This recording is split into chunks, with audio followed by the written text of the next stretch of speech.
Hey, so the week is closing off, so I'm just going to talk about what's going on next week and why I'm excited for that. As I said at the end of last week, there's going to be a hackathon at the end of next week, right? That's a bit confusing, but basically, hackathon at the end of next week. And for those who don't know, a hackathon is just an event with a large number of people to, where they meet to engage in collaborative computer programming. So this typically involves solving a problem, building apps, doing different stuff to solve that issue, right? So it's really awesome. From what I've seen, it's most like building different applications. So that's gonna be really fun.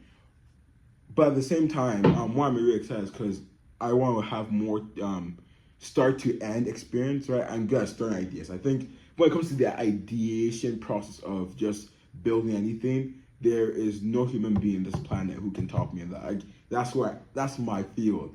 But I don't think that's enough. Largely, I think I could have $1 trillion idea, but that's not enough to do anything with, right? So I have to really work on building those ideas from start to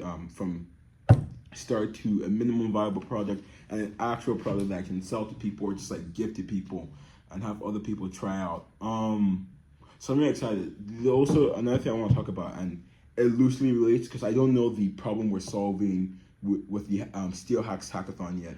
But something I've been thinking about for a while now is that after a talk with Rita Gupta, I'm hoping I'm saying that right. Something he talked about with the whole AI field is that don't be so attracted to a tool, right? Like no, I'm forgetting the name. Like no, someone who works in houses or fixes stuff, right? They're not gonna be like, oh, my favorite tool or my best tool is my hammer, right? So it's not. They just know how to use different tools to solve different issues. I'm saying it in the worst way that he said it, but it's just me like pretend I said it in the best way, and that's how he said it. So one thing I'm learning is not and that analogy doesn't just apply to programming language. It applies to I think a set of stuff. So in my opinion, I really do love AI. I think it's really cool. I always get excited. Like, anytime I'm even feeling sleepy and someone just says AI, I just wake up immediately. But I have to look for what I want. I have to look for stuff and like merge. I can't just say I love AI. That's not enough. That's so broad. But something I've been looking into is implementing AI into animation. Not just. I don't mean like the create animation with AI. I don't. That's not what I'm really interested in. I'm really interested in using AI to create like the in between frames. And just to be quick, to explain the in between frames. Hopefully, this marker works. Let's see. Yeah. Okay. So this marker works. So let me bring this up a bit closer. I don't know how long I have. But let's say you have a ball here, right? You have this ball, but you want this ball to get over here, right? So what you might do is that the ball is going to jump, right? It's going to go over here and goes over here. So you have three keyframes, 1, 2, and 3. Now, one in between frame is the stuff that are very quick and we don't even see that much, but it's what gives off the illusion of movement. So you have it stretching, okay, and then you have it squashing. Or this should technically be more squashed. But these little stuff here, these are the in-between frames. Let me see if this marker works. Yeah, so these pink stuff here, these are your in-between frames. So what I'm thinking is that, in my opinion, I really love in-between frames because I get to do a bunch of cool stuff, and that's where like, and for those who watch anime, especially One Piece, that's where you get to like see all those cool little references.